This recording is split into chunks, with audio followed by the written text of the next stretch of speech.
Oke, kita masuk ke pertemuan yang ke-12 ya. Judulnya pembiayaan pembangunan dalam Islam atau dalam perspektif Islam. Ada beberapa hal yang memang dalam kenyataannya tidak semua bisa diselesaikan ya dengan cara-cara yang sifatnya konvensional gitu ya. Ada banyak hal sebenarnya kalau kita mau bicara prinsipal gitu ya.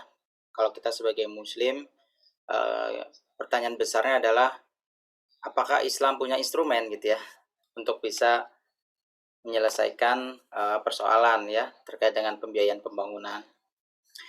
Dan kalau kita meyakini benar-benar gitu ya bahwa Islam ini kan datangnya sudah komprehensif ya, sudah kafah gitu ya, menyeluruh. Semua harusnya bisa gitu ya, bisa dipakai dari zaman dulu. Bagaimana sih para rasul, terus para sahabat barangkali ya menangani persoalan-persoalan terkait dengan pembangunan. Ini tentunya menjadi sebuah PR bagi kita generasi yang saat ini untuk mempelajari secara historis ya dulu seperti apa sih, terus kira-kira apa saja yang bisa kita lakukan ke depannya agar potensi-potensi terkait dengan sumber pembiayaan dari Islam ini bisa optimal ya kita manfaatkan. Oke.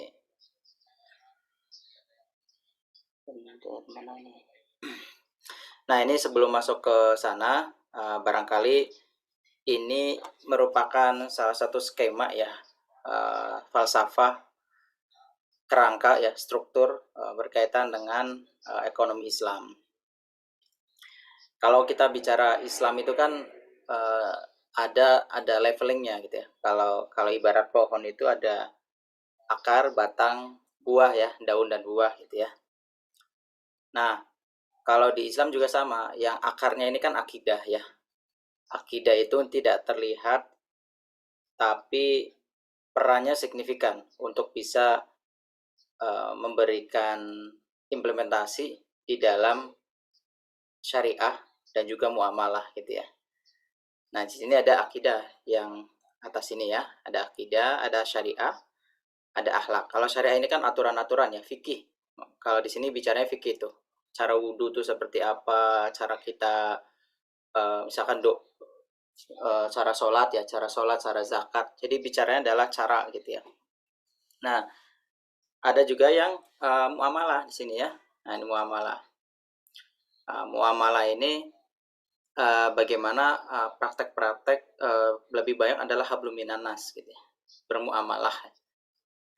Dan tentunya memang bicara syariat ini juga akan berkaitan dengan akhlak ya. Akhlak yang perlu akhlak yang perlu dikembangkan, yang perlu kita gali lebih lanjut gitu ya. Nah, dari syariah ini kan ada sifatnya ibadah itu yang sifatnya magdo ya. Magdo itu ibadah pada umumnya lah, saat kita sholat, zakat, puasa itu kan ibadah-ibadah yang sifatnya ritual ya. Itu masuk ke sebelah sini. Tapi juga ada syariah ini sifatnya muamalah gitu ya. Muamalah itu seperti apa ya? Bagaimana kita praktek di dunia politik, bagaimana kita praktek di bidang ekonomi gitu ya, untuk memenuhi kehidupan sehari-hari ya. Kalau politik kan kita bicara tentang sebuah keinginan, sebuah tujuan mulia gitu ya, yang ingin kita gapai. Kalau ekonomi ini kan gimana kita bisa hidup, bertahan hidup, terus juga kita bisa meningkatkan kesejahteraan kita gitu ya. Ada terkait dengan harta, terkait dengan ya sandang, pangan, papan gitu ya, kurang lebih di ekonomi.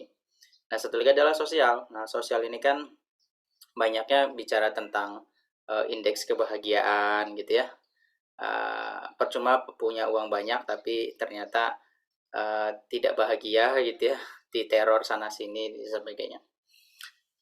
Nah, muamalah juga diatur gitu ya di dalam Islam. Bagaimana cara kita berpolitik, bagaimana cara kita melakukan kegiatan ekonomi, dan juga bagaimana sosial. Nah, di ekonomi ini kita punya tujuan nih di surat Al-Baqarah ayat 201. Nah, coba saya minta bacain deh. Salah satu mahasiswa silakan baca surat Al-Baqarah ayat 201. Ada? Semuanya siapin Qurannya.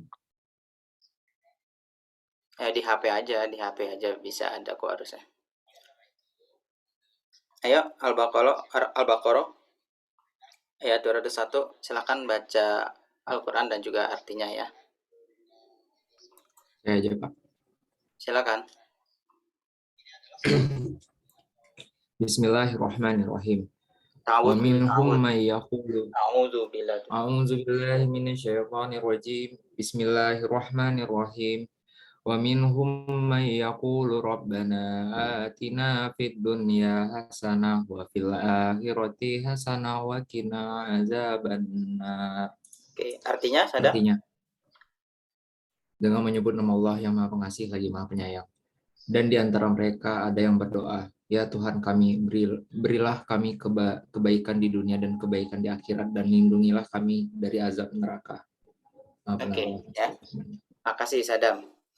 Jadi itu adalah dari perpaduan ya, bukannya ekonomi sebenarnya, karena di sini juga dari politik juga ke sana gitu ya, dari sosial juga ke sini. Ya, angka nomor 1 ini. Bagaimana tujuan kita kan di dunia juga oke gitu ya, hasanah, wa fil akhirati hasanah wa qina adzabannar gitu kan. Bagaimana kita di dunia dan di akhirat pun sama, dua-duanya sejahtera.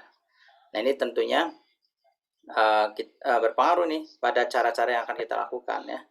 Yang nomor 1 ini adalah halalan toyiban. Jadi apa yang kita lakukan itu perlu gitu ya, secara halalan toyiban. Di surat Al-Maidah ayat 88. Nah, coba bacain lagi, siapa yang mau baca?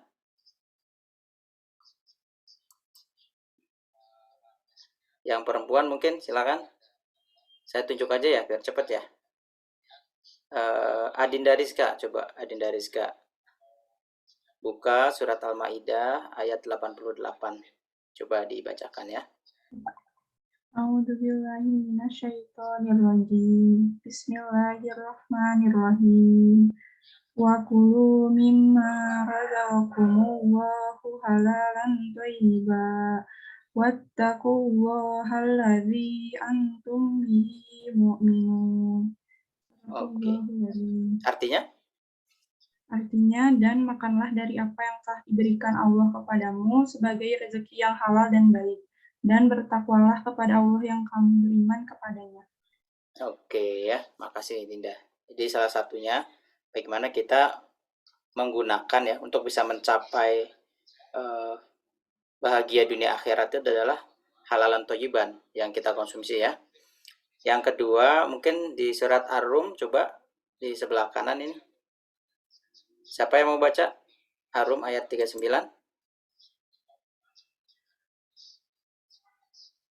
Kalau nggak ada yang ini, saya tunjuk aja ya. Akbar. Baca Akbar ya, surat Ar-Rum. Ayat 39 ya Pak ya? Iya, ayat 39. A'udzu billahi minasyaitonir rajim. Wa ma ataitum mir riba liyarbuwal fi amwalin nasi fala yarbu 'indallah wa ma ataitum min zakatin turiduna wajhallahi faulaika humul mud'ifun. Artinya, dan sesuatu riba yang kamu berikan agar harta manusia bertambah, maka tidak bertambah dalam pandangan Allah. Dan apa yang kamu berikan berupa zakat yang kamu maksudkan untuk memperoleh keridhaan Allah, maka itulah orang-orang yang melipat gandakan pahalanya. Oke, makasih Akbar. Dan itu masih ada banyak yang lain ya. Kita nggak usah secara satu-satu gitu ya. Nanti cukup lama juga. Tapi itu kan udah ketangkap ya bahwa apa yang kita lakukan, cara-cara yang kita lakukan untuk bisa memperoleh sejahtera dunia akhirat ini termasuk di dalamnya proses pembangunan ya, pembangunan baik fisik ataupun non fisik nih tidak. Kalau fisik kan berarti ya gedungnya, kawasan-kawasannya. Kalau non fisik kan adalah manusianya nih. Manusianya juga perlu dibangun. Nah, ini caranya harus halalan thayyiban. Mau Anda Pak dari politik manapun gitu ya, caranya adalah yang halalan thayyiban. Halal berarti sesuai syariat, thayyiban yang artinya dia lebih mengedepankan kemaslahatan gitu ya. Kalau untuk orang yang diabetes itu dia nggak cocok gitu ya makan yang gula-gulaan gitu ya. Padahal gula itu bukan jelek, gula itu bagus juga gitu ya. Cuman tidak cocok buat dia. Itu halal tapi tidak thayyib. Nah, dalam hidup juga kurang lebih seperti itu ya. Kita perlu cari yang halalan thayyiban. Nah, dan juga tadi tentang riba ya, salah satu saja tuh ya. Bahwa riba itu walaupun dinilai oleh manusia sebuah hal yang bagus gitu ya, bertambah, kita nyimpen uang 1 juta, tiba-tiba tahun depan jadi 1.100.000 gitu. Itu pada dasarnya tidak bertambah sama sekali di mata Allah gitu. Makanya Anda kalau misalkan buka rekening gitu ya di syariah itu kan ada ini ya, ada wadiah gitu ya, dimana kita tuh hanya nyimpen dan kita nggak ada tuh istilahnya ke kita gitu ya, ada uang, bunga dan sebagainya. Karena wadiah, malah kita ngebayar. Karena saya nyimpen di bank itu, maka saya membayar jasa bank untuk bisa menarik administrasi dari uang saya gitu. Begitulah Islam ya. Nah, ini nomor 1 adalah bagaimana kita bahagia dunia dan akhirat. Nah, untuk bahagia dunia dan akhirat itu kira-kira apa yang akan kita lakukan? Pola-pola apa yang perlu kita pahami kan? Ya tentunya pola dalam ekonomi nih, pola konsumsi, pola simpanan, pola distribusi, pola produksi. Ini kan kegiatan ekonomi nih, dari produksi sampai kepada konsumsi gitu ya, dan investasi. Nah, ini yang pertama adalah pola konsumsi. Yang pertama tadi kan dunia ini ya, bahagia dunia dan akhirat nih, yang ini nomor 1. Nah, setelah itu salah satunya yang dilakukan adalah pola konsumsi. Kita punya uang nih di sini nih. Nah, uangnya buat apa? Kan ada 2 pilihannya ya. Kita pakai buat konsumsi, satu lagi ditabung kan? Ya enggak? Anda dapat gaji gitu ya, nanti sebulan 5 juta. Yang akan kepakai buat makan berapa konsumsi? Nah, sekian sisanya adalah buat simpanan ya. Nah, simpanan ini nantinya dia akan kalau simpanannya jadi kolektif, saya nyimpan, terus Anda juga nyimpan, yang lain nyimpan. Nah, nyimpan ini kan wah sayang kalau nyimpannya sembarangan gitu ya. Kalau dikolektifkan, maka dia bisa menjadi sebuah sumber modal ya, yang nanti orang bisa pakai. Ya, konsep arisan juga seperti itu kan, simpan. Kalau arisan kan bayar di patungan jadi gede gitu ya. Ya kurang lebih seperti itu. Jadi dia jadi sumber dana sehingga nanti akan ada potensi pola investasi masuk di situ tuh. Nah, pola investasi yang nomor 5 ini. Nah, pola investasi ini ketika uang ada banyak, maka disitulah bisa masuk ke produksi. Jadi kalau kita mau bikin skala produksi pabrik tempe gitu ya, kan modalnya butuh banyak ya, butuh modal banyak sehingga mau nggak mau harus minjem gitu ya, minjem ke bank. Nah, kalau ke bank syariah kan skemanya adalah skema bagi hasil ya, mudorobah gitu. Nah, disitulah ketika barangnya sudah jadi, nomor 6 ini, dia distribusi kemana? Untuk bisa mensejahterakan dunia dan akhirat ini kan, balik lagi ke sini. Kurang lebih filsafatnya kayak gitulah, falsafah dasarnya ya.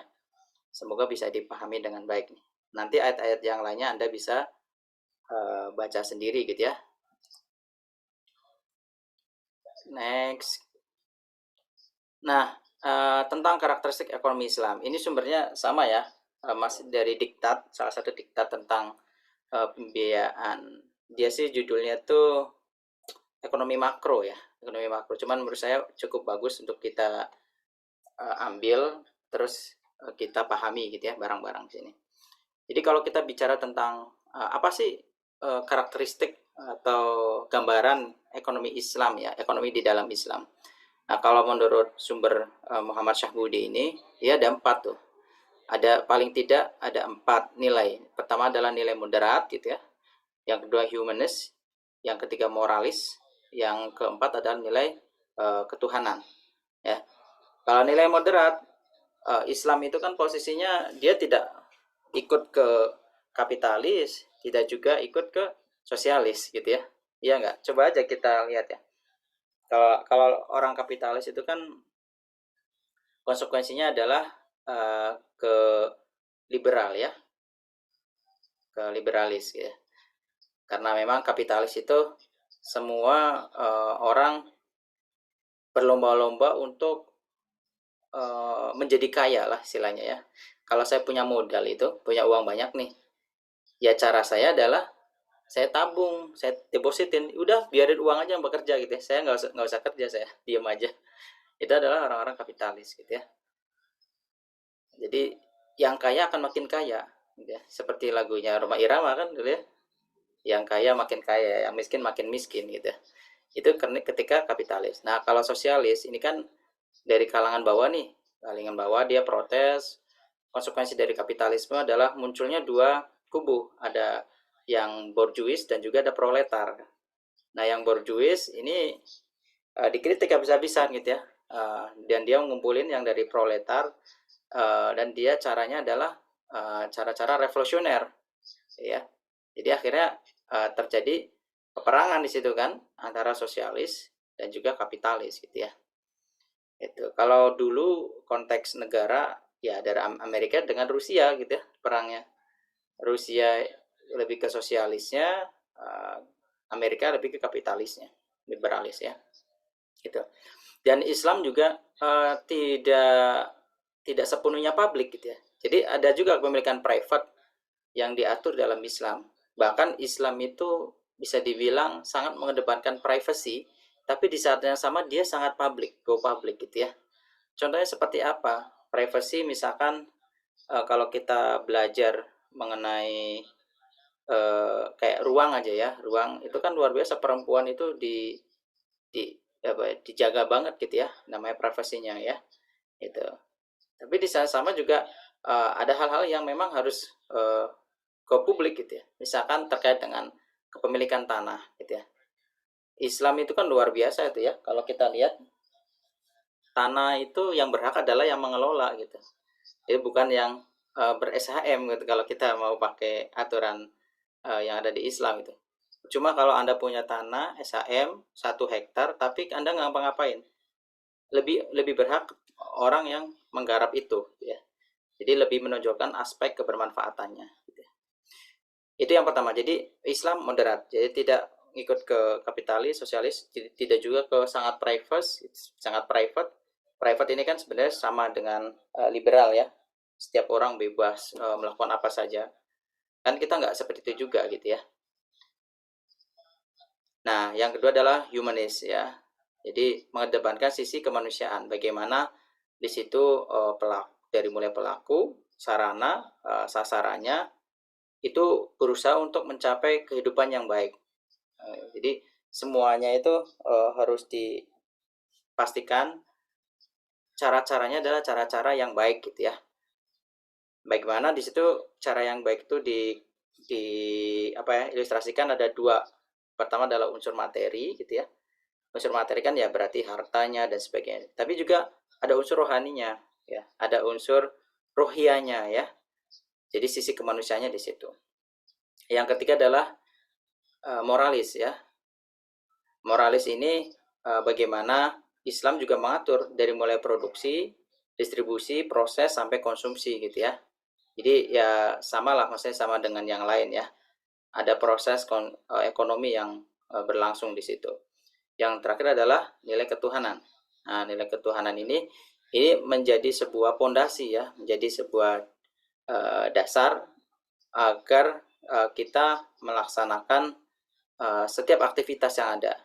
Bagaimana kita mendapatkan melakukan sesuatu itu pijakannya adalah nilai ketuhanan. Ada yang kita referensikan yaitu Al-Quran dan juga sunnah Rasul. Jadi ada dasar pijakannya kuat dan juga tujuannya tujuannya juga ada gitu ya. Tujuannya dibahas juga dalam Al-Quran, tujuan besarnya. Pijakannya juga dijelaskan dalam Al-Quran. Sehingga semuanya itu sudah diatur sebenarnya ya, kayak gitu. Nah, itu kurang lebih kalau kita bicara mengenai karakteristik ekonomi yang ada di agama Islam ya. Nah, bagaimana kita coba lihat praktek yang dilakukan oleh Rasul ya. Walaupun mungkin kalau kita galih dari sumber-sumber yang lain, itu akan banyak juga ya mungkin yang akan kita peroleh gitu ya. Pertama, kita meninjau kebijakan fiskal di zaman era Rasul nih. Pemikiran dan mekanisme kehidupan politik di negara Islam bersumber dan berpijak pada nilai-nilai akidah. Nah, di sini yang ditekankan adalah bagaimana urusan fiskal itu penganggaran ya, pembiayaan ya, itu masuk dalam instrumen publik. Tantangan Rasulullah sangat besar, di mana beliau dihadapkan pada kehidupan yang tidak menentu, baik dari kelompok internal ya. Jadi dari awal juga ketika mau hijrah itu kan luar biasa tuh. Rasul kan mengirimkan ekspedisi ini ya, salah satu sahabat tuh, saya lupa namanya ya. Beliau mengutus sahabatnya untuk jadi tim rona awal lah gitu istilahnya, ke sana bangun sistem dan sebagainya. Baru setelah itu Rasul pindah. Nah, itu menyatukan antara Muhajirin dan Ansor aja luar biasa itu ya. Belum lagi kalau kita menghadapi faktor-faktor eksternal ya, yang nanti berujungnya pada perang dan sebagainya. Unsur kebijakan fiskal, ada sistem ekonomi dan juga keuangan dan pajak yang waktu itu yang berlaku ya. Jadi sudah dari dulu sebenarnya pajak itu diberlakukan ya, jizyah namanya ya. Dan pajak itu memang diperuntukkan untuk yang dari kalangan non-muslim ya, kafir zimmi. Karena kan ada kafir harbi, ada kafir zimmi ya. Kafir zimmi itu kafir yang dia itu masih bisa bermuamalah gitu ya. Dia juga menerima Islam, tapi ya dia tidak meluk agama Islam dan dia tidak memberontak. Nah, ini kebijakan fiskal era Rasul. Kita nanti bisa bagi beberapa jenis ya. Ada berdasarkan jenisnya, ada berdasarkan sumbernya, dan juga ada berdasarkan jenisnya. Oh, jenisnya ini pengeluarannya. Kalau tadi kan pendapatan ya.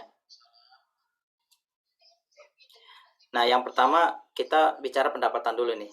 Kan ujung-ujungnya kalau pembiayaan pembangunan bicara seperti itu ya. Sumber penerimaannya dari mana atau pendapatan dari mana, terus belanjanya buat apa, terus nanti surplus atau defisit di pembiayaannya kan, kayak gitu. Nah, kalau kita lihat nih zaman Rasulullah ada paling tidak berapa nih, ada 6 ya. Ada 6, ada gonima. Gonima ini adalah pendapatan dari hasil perang gitu ya. Jadi konteksnya bukan rampasan perang ya, tapi pendapatan dari hasil perang. Jadi gonima itu semacam misalkan perang nih, terus tiba-tiba musuhnya kalah, dia melarikan diri kan, kabur. Nah, itu ada harta yang ditinggalkan di situ. Itu namanya harta gonimah gitu ya. Yang kedua adalah fa'i. Fa'i itu adalah harta peninggalan suku Bani Nadir. Jadi ini salah satu sumber juga. Bani Nadir itu Bani yang seperti apa ya, keluarga yang mana, silahkan di googling aja ya, karena saya nggak akan menyampaikan secara dalam gitu. Yang ketiga adalah kharaj. Kharaj itu adalah pajak atas tanah yang dipungut kepada non-muslim ketika Khaybar dilakukan pada tahun ke-7 Hijriah. Jumlah kharaj dari tanah tetap yaitu setengah dari hasil produksi gitu ya. Ini contoh yang terus juga yang nomor D ini adalah wakaf. Saya kira kita juga udah paham ya wakaf itu seperti apa. Ada wakaf tunai dan wakaf non tunai. Ada usr. Usr ini adalah zakat dari hasil pertanian termasuk buah-buahan, dan ada jizyah. Nah, kalau yang kharaj itu dia pajak dipungut untuk yang ini ya, non muslim gitu ya. Bukan sama-sama non muslim, tapi dia itu lebih ke dari hasil produksi ya. Hasil produksi, jadi istilahnya ada industri lah atau apa ya di sana yang sudah berkembang. Kalau jizyah itu pajaknya itu dikenakan untuk per kepala gitu ya, perorangan. Jadi kalau istilahnya kalau kharaj itu atas nama perusahaan gitu ya, kalau jizyah itu atas nama perorangan. Nah, ada juga gitu ya yang pemasukan yang sifatnya sekunder ya. Sekunder apa aja? Yang pertama ada uang tebusan, misalkan ada tawanan perang, terus nanti ditebus gitu ya. Itu juga dulu masih ada, sekarang udah pasti nggak ada ya tebusan-tebusan seperti ini. Terus juga ada pinjaman, pinjaman kemana? Ya, dulu sebenarnya Baitul Mal belum ada ya. Jadi pinjaman di sini pinjaman lebih ke pribadi ya nampaknya ya. Karena Baitul Mal itu baru ada ketika zaman akhir dari Abu Bakar ya menuju ke Umar. Terus ada amwal fadlah. Amwal fadlah, sebentar saya rada lupa ya. Amwal fadlah itu berasal dari benda kaum muslimin yang meninggal tanpa waris atau berasal dari barang seorang muslim meninggalkan negerinya dan pemerintah suatu negara. Jadi misalkan kita keluarga nih, kita termasuk orang yang mampu gitu ya, terus tiba-tiba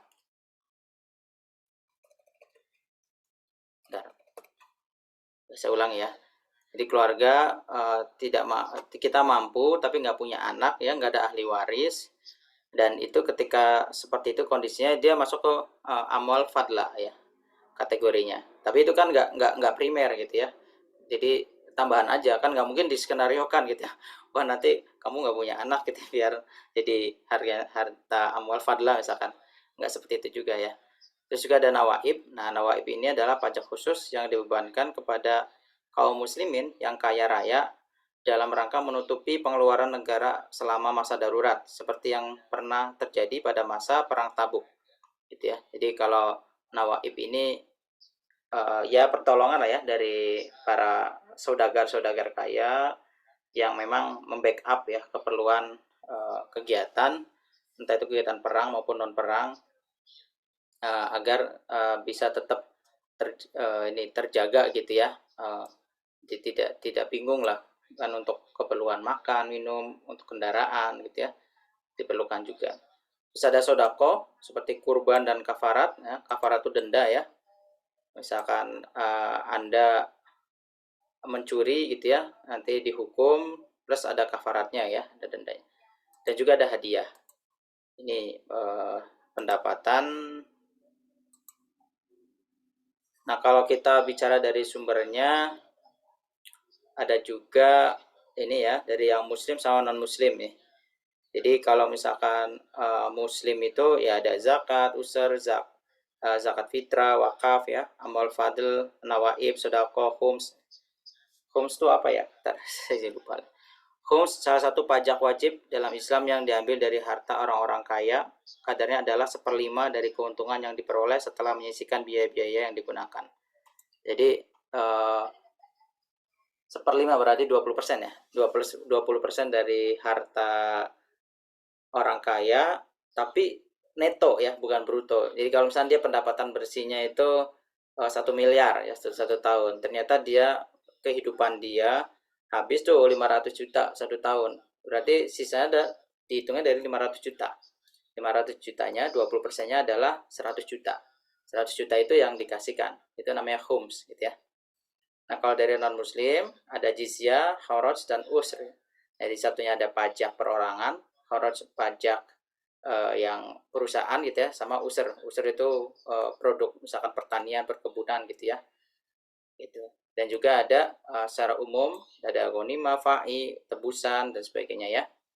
Itu kalau kita klasifikasikan berdasarkan sumber pendapatan. Nah pengeluarannya buat apa aja gitu ya. Kalau kita lihat, pertama tentu untuk urusan pertahanan ya, pertahanan seperti persenjataan. Kalau dulu kan memang sistemnya zaman masih perang-perang gitu ya, ada unta, kuda, dan persediaan makanan dan sebagainya. Terus ada pembiayaan gaji untuk siapa aja, untuk wali, qadhi, guru, imam, muadzin, dan sebagainya ya. Dan sebenarnya ini gaji itu bukan gaji dalam konteks gaji PNS ya, tapi mungkin lebih dekatnya ke insentif barangkali ya, bantuan. terus pembayaran upah kepada para sukarelawan, yang terakhir pembayaran utang negara kalau memang ternyata negara punya utang ya. Nah, sekundernya pengeluarannya bantuan untuk orang belajar agama di Madinah, hiburan untuk delegasi keagamaan, hiburan untuk para utusan suku dan sebagainya ya. Pembayaran tunjangan untuk sanak saudara Rasul jika memang diperlukan gitu ya. Karena Rasul juga kan sejak jadi kepala ini tuh kepala negara gitu ya. Ini kan beliau udah nggak kerja lagi ya sama Khadijah itu ya.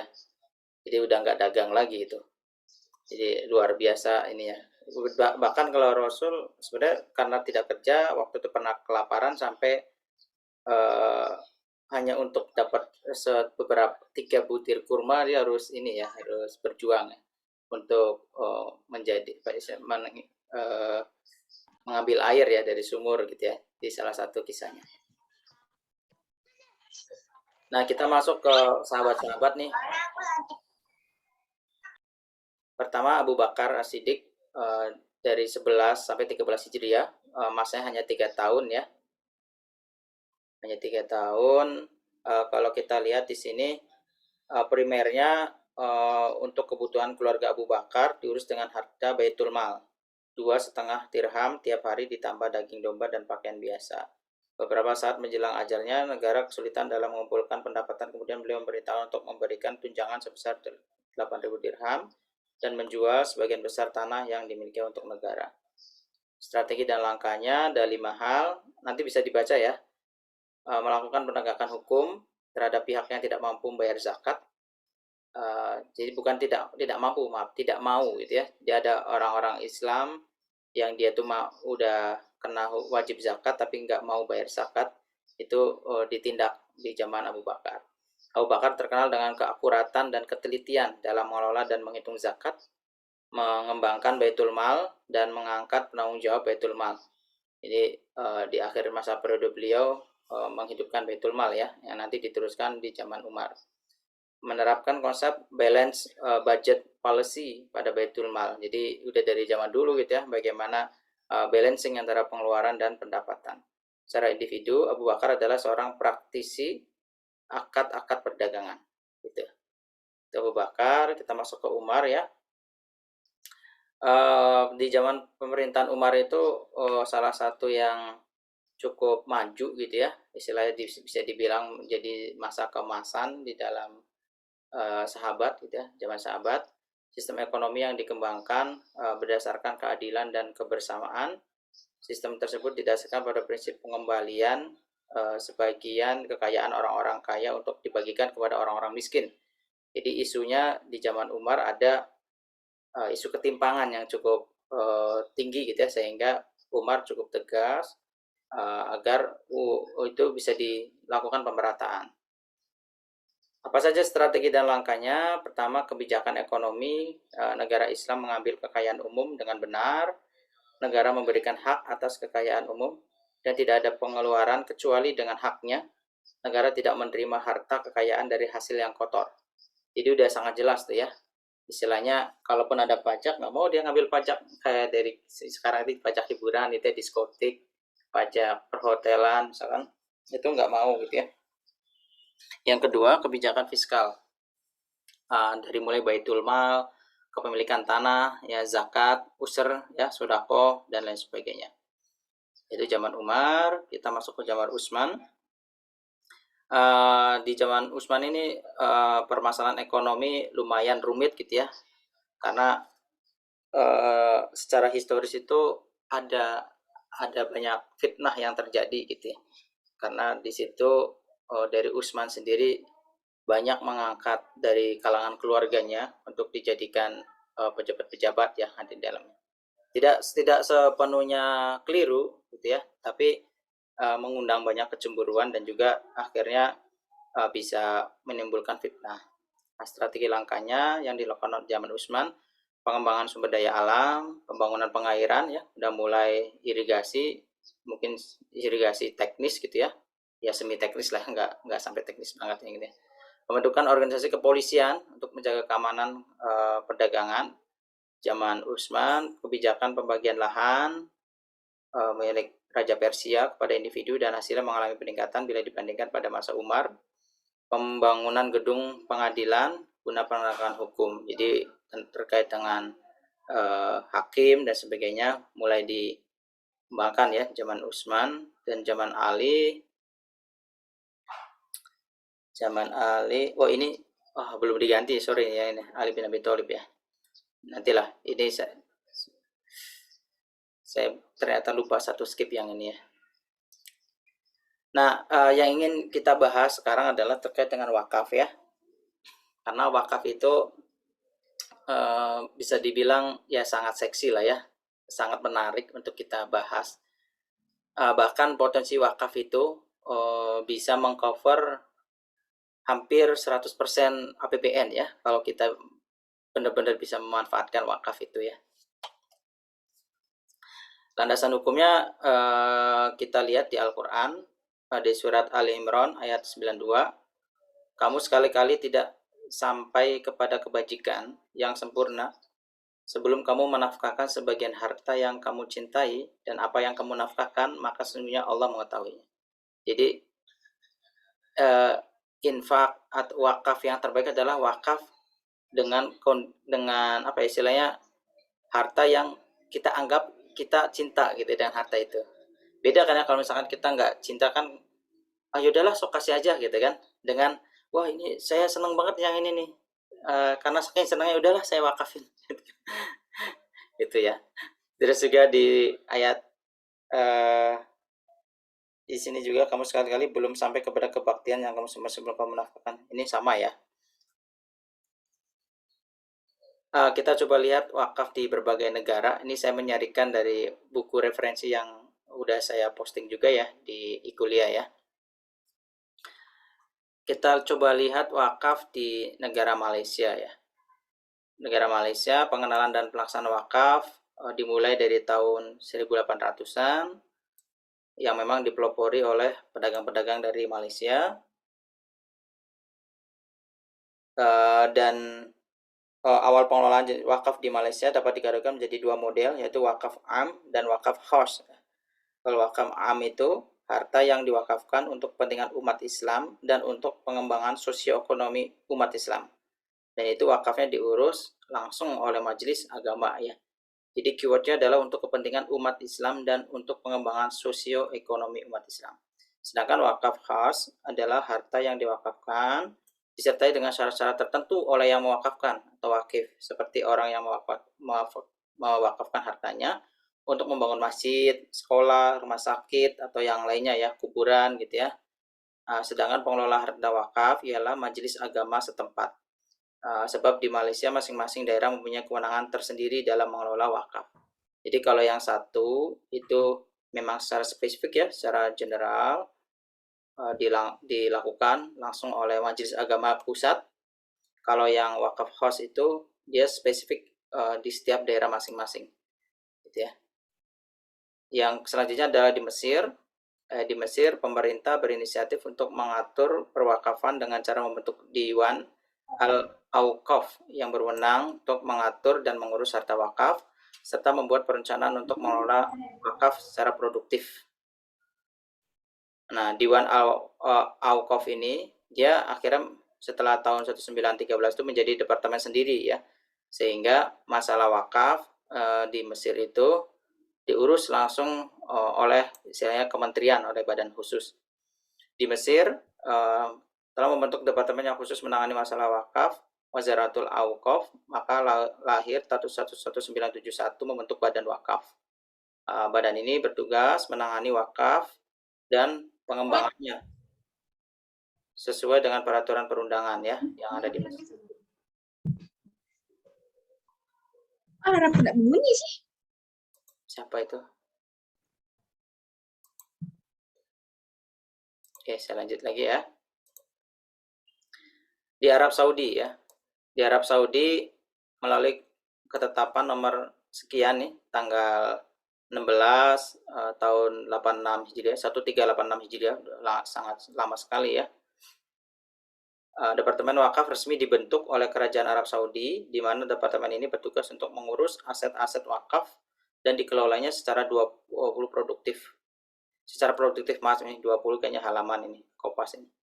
Akan tetapi ada pengelolaan khusus terhadap harta wakaf yang ada di Mekah dan di Madinah, serta ada di lokasi hasil wakaf secara khusus untuk perawatan dan pengembangan dua kota tersebut.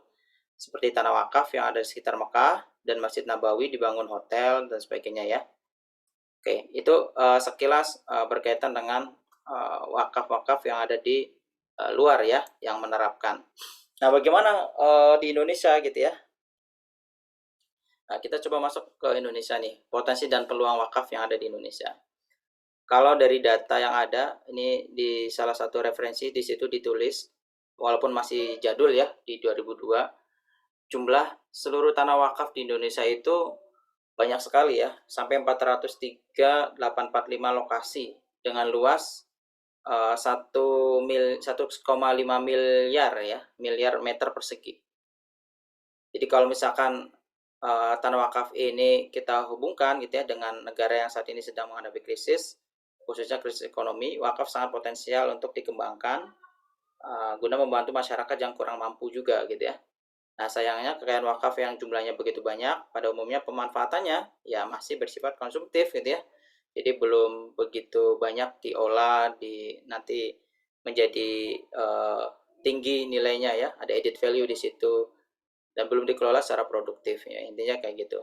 Nah, kita coba masuk lagi ya, di Indonesia ini lebih terbaru lagi nih, 2019 potensi aset wakaf di Indonesia per tahun mencapai 2.000 triliun. Bayangin ya, APBN kita berapa? APBN kita sekitar 2.500 triliun. Itu pun belum dikurangi hutang yang selalu dibayarkan untuk obligasi ya, sekitar 12% ya. 12% dari APBN itu dia pakai buat bayar hutang tuh. Luas tanahnya mencapai 420.000 hektar. Bahkan data yang dirilis oleh Kementerian Agama mengindikasikan bahwa potensi wakaf di Indonesia adalah yang terbesar di dunia ya. Jadi tanah wakaf seluas 161.000 sekian hektar dan wakaf uang menembus 188 triliun per tahun. Jadi potensinya luar biasa ya wakaf di Indonesia itu ya. Nah, ini ada data lagi nih. Kalau kita coba highlight ya beberapa poin-poin yang cukup penting. Pertama, kalau kita lihat Islam ini kan luar biasa dominan di kita ya, di Indonesia. Ada 87% itu beragama Islam. Sehingga potensinya untuk wakaf itu luar biasa sangat besar ya diterima. Walaupun biasanya ya bisa dibilang kayak adalah beberapa yang tanda kutip ya sifatnya Islamophobia gitu ya. Ya fobia terhadap Islam gitu. Yang kedua, total jumlah penduduk Indonesia waktu itu 2019 adalah 2018 malah ya. Sensus penduduk 2010 malah 263 juta. Sekarang udah lebih dari 270 juta ya jumlah penduduk kita. Jumlah kelas menengah itu sekitar 74 juta jiwa. Itu nggak ada jutanya itu ya, kelupaan kayaknya. Sektor sosial Islam yang mencakup sistem wakaf memiliki potensi sebesar 217 triliun atau setara dengan 3,4% dari PDB di Indonesia. Ini ada info berdasarkan World Giving Index WGI ya oleh Charities Aid Foundation tahun 2018, Indonesia menempati posisi pertama dengan skor 59%. Sebanyak 46% masyarakat Indonesia mau menolong orang asing, 78% senang mendonasikan uang, dan 53% bersedia meluangkan waktu untuk menjadi sukarelawan. Ini potret yang sangat bagus ya untuk negara kita. Jadi negara kita nggak apatis-apatis banget gitu ya terhadap urusan orang luar. Jadi dinilai oleh lembaga yayasan yang bergerak di bidang charity ya, di bidang kerelawanan, itu menyampaikan bahwa 78% senang mendonasikan uang. Jadi kebayang kalau misalkan kita umat muslim makin banyak mau mendonasikan uang. Contohnya dari mana ya? Ini belum saya masukin kayak data-data di kitabisa.com itu luar biasa itu. Uang yang berputar di situ ya. Luar biasa banyak gitu ya. Saking Indonesia sangat apa ya, gampang mau mendonasikan gitu ya. Indonesia penduduknya banyak dan yang muslim sangat besar. Ini peluang yang paling besar untuk berwakaf. Culture dan value kita punya nilai yang luar biasa menurut Ketua Badan Wakaf Indonesia ya waktu itu Pak Muhammad Nuh. Nah, ini skema wakaf, skema wakaf produktif. Jadi ini kurang lebih alurnya ya. Misalkan ini ada wakif ya. Wakif itu orang yang mengelola, yang dipercaya nanti mengelola tanah wakaf biasanya ya. Wakif donasi diterima oleh nazir, dikelola produktif melalui investasi misalkan. Setelah itu wakaf tidak habis dikelola terus menjadi milik umat. Di sini terdapat bagi hasil dari pengelolaan investasi gitu ya. Misalkan tanah yang dikelola itu ada karena produktif, dia jadi bisa tuh memberikan bagi hasil gitu ya. Nanti masuk ke penerimaan manfaat, nanti dilaporkan lagi ke wakif gitu ya. Itu kurang lebih macam-macam model pembiayaan tanah wakaf. Ini banyak sebenarnya, penjelasannya ada di paper ya yang saya kirim di kuliah. Anda bisa lihat aja masing-masing. Kurang lebih di sini diceritakan bahwa model pembiayaan wakaf itu yang memang non tunai ya berupa tanah itu banyak sekali. Bisa berbasis kredit gitu ya, bisa berbasis kerjasama, bisa berbasis lembaga keuangan dan pasar modal misalkan. Jadi kalau kredit ini kan dia sektornya sektor real ya, cuman karena nggak ada yang mau ngemodalin maka dia kredit ke bank syariah. Kalau pembiayaan berbasis kerjasama itu bagi hasil dia mudoroba gitu ya. Misalkan saya punya tanahnya, dia punya modalnya, yaudah kita bagi hasil aja deh. Dari bruto berapa persen gitu ya, sisa hasil usaha gitu ya. Dan juga ada yang berbasis lembaga keuangan dan pasar modal ya. Misalkan kita yaudah itu buat kita investasikan gitu ya, diobligasikan, obligasi syariah itu juga bisa ya. Dan juga ada yang pembiayaan berbasis partisipasi publik, bisa misalkan saya mewakafkan jalan gitu ya, mewakafkan menyumbang apalagi ya, misalkan tentang haki gitu ya. Haki itu hak ini ya, kekayaan intelektual ya, itu juga bisa seperti itu mewakafkan ya. Dan mungkin ini hanya sebagian kecil saja yang coba distrukturkan oleh Ahmad Furqon tahun 2014. Selebihnya mungkin masih banyak ya jenis-jenis yang lain yang mungkin bisa dikembangkan lebih lanjut. Itu barangkali sebagai prolog untuk diskusi kita pada hari ini ya. Selebihnya kita coba bareng-bareng diskusi, barangkali nanti ada tambahan, masukan ya, ataupun yang lainnya. Mangga. Cukup sekian. Assalamualaikum warahmatullahi wabarakatuh.